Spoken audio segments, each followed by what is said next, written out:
킹스 모터. 안녕하세요. 반갑습니다. 킹스모터입니다. 대부분의 남자들이 그러하듯이 저 역시도 자동차를 상당히 좋아합니다. 한때는 정말 자동차에 미쳐 산 적도 있었죠. 그 당시에 저는 고회전에 자연흡기 방식의 유럽차를 동경했고, 저배기랑 고마력의 터보 엔진이 장착된 일본 차들을 좋아했습니다. 미국 차라고 하면 배기량 대비 출력은 형편없고 헐렁한 셰시와 코너에 들어가면 휘청거리는 머슬카라는 거는 그냥 미국 사람들이나 타는, 그냥 저와는 아무 상관없는 그런 자동차라고 생각을 했었죠.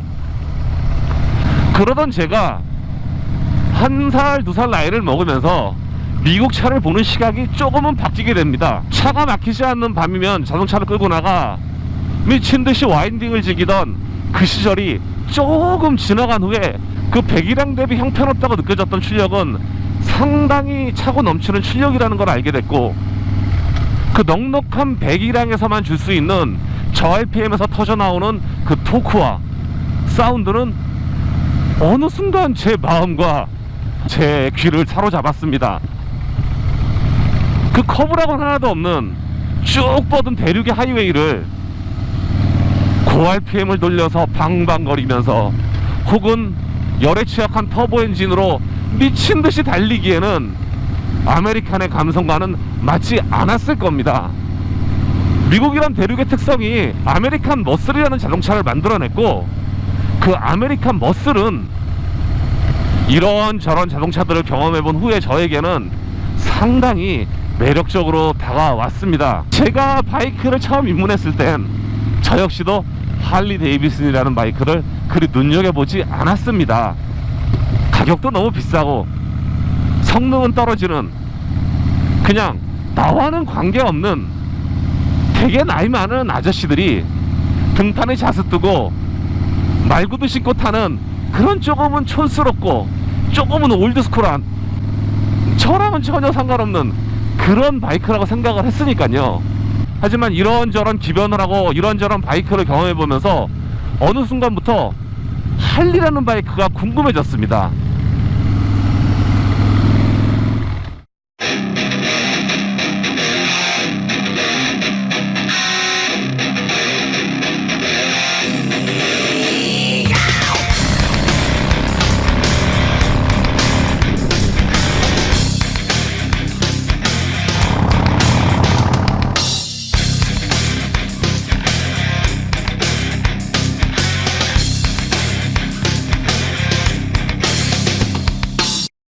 먼저 할리에 관심이 없거나 잘 모르시는 분들은 그 비슷비슷한 모양새 때문에 기종 구분을 잘 못하시는 경우가 있습니다. 간단하게 압축해서 설명을 드리자면 할리는 4가지 기종만 기억하시면 될 것 같습니다. 스포스터, 다이나, 소프테일, 투어링. 스포스터는 할리 데이비슨 라인업 중에서 가장 경쾌한 바이크죠. 비교적 작은 엔진과 경쾌한 운동 성능을 가지고 있습니다. 스포스터 모델 중에서는 아이언 883과 48이 가장 많은 인기를 끌고 있죠. 다이나는 할리 데이비슨 바이크 중에서 가장 진동이 세다고 생각하시면 됩니다. 스포스터보다는 큰 엔진을 얻고 좋은 운동성과 함께 진동 맛에 타는 바이크다 라고 말씀들을 많이 하시고요. 이 진동이 맞지 않으시는 분들은 참 힘들어 하시고 불쾌해 하시는데, 또 이 진동 맛에 길들여지신 분들은 또 다른 아메리칸을 타시면은 이 진동이 없어서 많이 섭섭해 하시고 결국엔 또 다이나로 돌아가시는 경우가 많으십니다. 다이나 모델 중에서는 스트리트박과 팻밥이 대중적인 인기를 얻고 있죠. 소프테일은 우리가 가장 많이 알고 있는 할리 데이비슨입니다. 터미네이터에서 그 아놀드 슈와제네거가 탔던 너무나도 유명한 팻보이가 대표적인 소프테일 바이크겠죠. 그리고 마지막으로 투어링이 있죠. 큰 페어링을 갖고 있는, 우리가 보면 큰 할리라고 생각되는 그 할리들은 모두 투어링이라고 생각하시면 되겠습니다. 그 외에 고출력을 표방하는 순행 엔진을 장착한 V로드와 엔트리 모델인 스트리트 750이 있습니다. 브레이크아웃은 소프테일 라인업에 속합니다. 최초의 아메리칸 크루저들은 리어 서스펜션이 없었다고 합니다. 그래서 라이더가 노면 충격을 모두 몸으로 받아내야 했죠. 하지만 리어 서스펜션이 없는 간결한 구조이기 때문에 바이크를 측면, 후면 어디에서 봐도 매끈하게 빠진 모습이 연출이 되죠. 이런 방식을 최초에는 하드테일이라고 불렀고요. 이 하드테일의 착안에서 할리 데이비슨은 하드테일의 외관은 유지하지만 서스펜션을 바이크의 하부에 매립해서 하드테일의 외형을 유지한 서스펜션이 들어가 있는 모델이라 해서 소프트테일이라고 명명했고요. 그것이 현재에는 소프트테일이라는 할리 데이비슨 내의 하나의 카테고리를 이루게 됩니다. 브레이크아웃은 이 소프트테일 라인업에 속하는 바이크고요. 모델의 역사가 긴 펫보이나 기타 소프트테일 내의 다른 바이크들에 비해서는 데뷔하지가 얼마 안 된 조금은 풋풋한 바이크라고 할 수도 있겠습니다. 보시는 것과 같이 외관은 우리가 어릴 적 야 너 오토바이 한번 그려봐 라고 했을 때 그릴 법한 그런 아주 클래식한 바이크의 모습을 하고 있고요. 이 브레이크아웃 뿐만 아니고 할리 데이비슨을 얘기할 때 이 엔진 얘기를 안 할 수가 없습니다. 이 할리 데이비슨의 매력의 절반 이상은 이 엔진에서 나온다 해도 과언이 아닌데요. 그 길고 긴 할리 데이비슨 V-트윈 엔진의 변천 역사를 모두 설명해드리긴 어렵고요. 현재 이 브레이크아웃에는 1690cc 공랭의 V-트윈 트윈캠 엔진이 장착되어 있습니다. 1700cc라는 높은 배기량을 가지고 있는 바이크지만 할리 데이비슨 홈페이지를 찾아봐도 이 엔진에 대한 정확한 마력은 표시가 되어 있지 않습니다. 단지 토크만 표시가 되어 있죠. 지금 속도는 60km 정도 조금 넘었고요. 저는 5단을 벌써 꽂아버렸습니다. 이 저RPM에서 나오는 풍부한 토크와 진동 그리고 사운드는 정말 상당히 매력적입니다. 이 맛에 할리를 탄다라고 해도 과언이 아닐 정도이기 때문에 높은 RPM을 사용해서 엔진을 방방 돌리는 건 이 차이는 의미가 없습니다. 이렇게 넉넉한 토크와 진동 그리고 이런 사운드를 그냥 느끼면서 이렇게 크루징 하는 거죠. 뭔가 상당히 힐링이 되는 듯한 그런 느낌입니다. 옆에 빠른 차가 지나가건 혹은 옆에 똥침을 놓는 레플리카가 있건 별로 신경이 쓰이지가 않아요. 그냥 on my way 그냥 이렇게 가는 겁니다. 50km도 되기 전에 3단을 넣고요. 1700cc 엔진을 가진 이놈을 가지고 말입니다. 브레이크아웃은 프론트에 21인치, 리어에는 18인치 휠을 채택하고 있습니다. 출고 시 240 사이즈의 광폭 타이어를 장착하고 나오고 있죠. 서스펜션을 하부로 매립시킨 소프트테일 방식과 광폭의 리어 타이어로 인해서 브레이크아웃의 뒷모습은 상당히 매력적입니다. 하지만 순정 출고 상태의 타이어는 U자 형태를 넘어서 거의 네모난 형태를 하고 있죠. 현재 제 바이크에는 260, 40, 18에 메첼러사의 타이어가 장착이 되어 있습니다. 그나마 살짝 V 형태를 띠고 있기 때문에 타이어 폭을 넓혔지만 오히려 코너링은 좋아지는 그런 좀 신기한 경험을 저에게 하게 해준 그런 바이크입니다. 보시는 것과 같이 낮고 긴 할리 데이비슨과 아메리칸 크루저들이 추구하는 전형적인 롱 앤 로우의 외형을 갖고 있고요. 휠 베이스는 BMW의 R1200CS 어드벤처보다도 깁니다. 긴 휠 베이스와 넓은 리어 타이어 그리고 아메리칸 크루저답게 직진 안정성을 위한 프론트 포크의 캐스터각은 상당히 누워 있습니다. 거기에 포워드 스텝까지 더해져 이 브레이크아웃의 코너링 성능은 상당히 좋지 못합니다. 자, 그럼 공장 한번 돌려볼까요?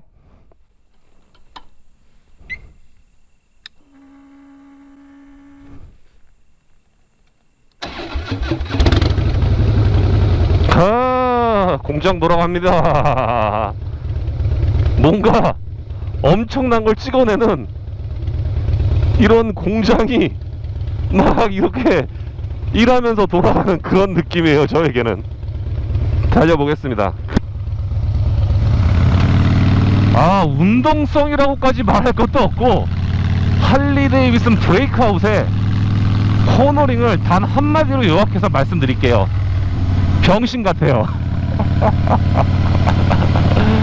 전장과 휠베이스가 엄청나게 길고 뒷바퀴가 무려 260 사이즈 그리고 핸들은 드랙바 내 발은 저 앞에 나가 있는 포워드 스텝 이 차를 갖고 코너를 빨리 탄다? 아, 그건 어려울 것 같아요.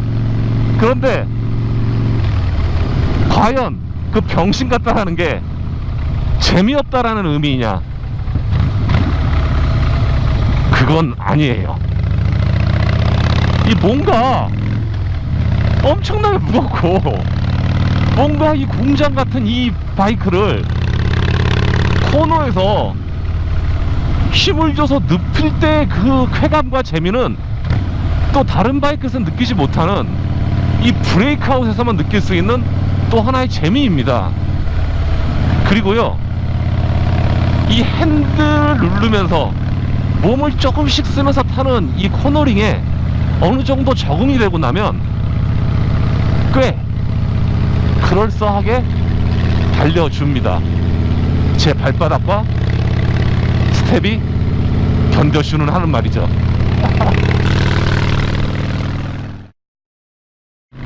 아, 1700cc이기 때문에 스로틀을 당기면 가속이 절대 느리진 않습니다.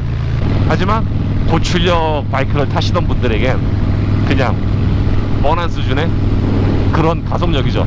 하지만 가속이 되고 있을 때 이 진동과 사운드는 실제 가속보다 상당히 빠른 듯한 느낌을 라이더에게 전해줍니다. 그리고 이 병신 같은 코너링을 즐기기에는 상당히 재미있죠.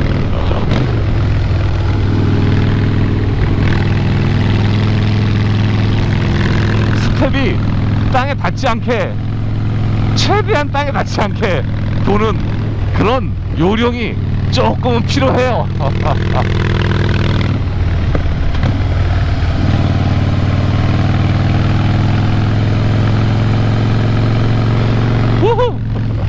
보시다시피 완전 포워드 스텝이기 때문에 뭐 어떻게 놔도 스텝하고 발은 같이 긁힐 수밖에 없습니다.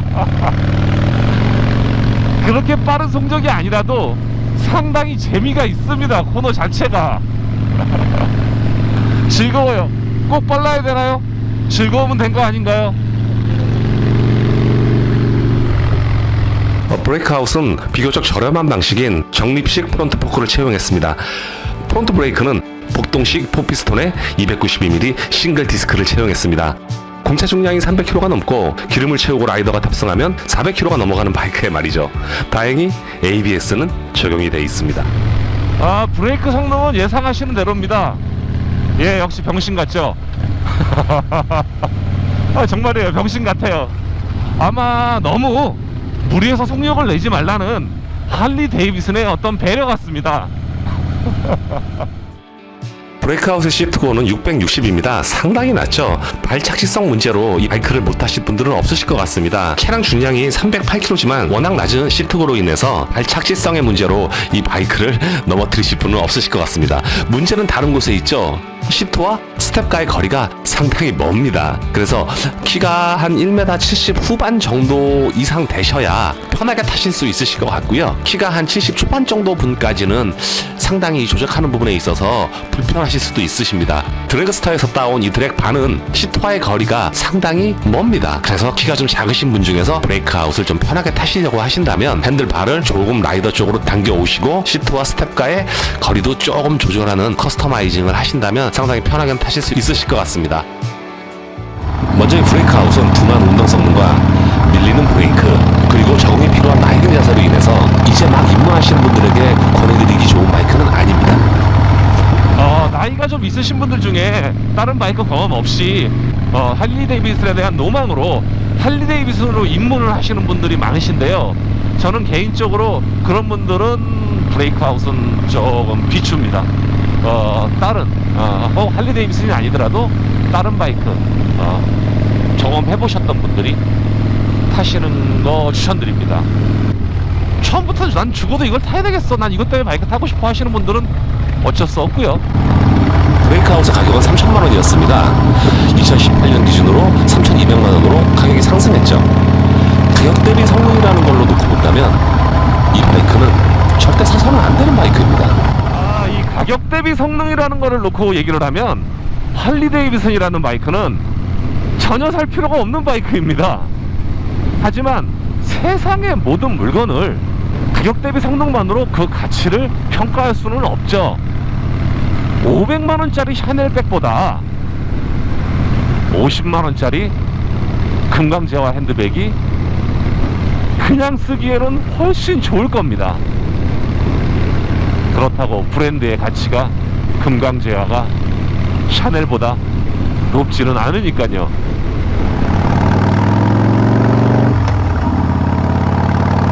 구리터의 엘리어탱크는 낮은 RPM으로 부드럽게 크루징을 한다면 상당히 좋은 연비를 보여줍니다. 하지만 고RPM을 써서 달리게 되면 이 차가 1700cc임을 엔진 출력이 아닌 연비로 느끼실 수 있을 겁니다. 이 자랑스러운 소중이들 밑에 VTU로 매치돼서 850cc 두 방이 뻥뻥뻥 이 때려주는 이 소중이들 쪽을 때려주는 이 느낌은 한번 경험해 보세요.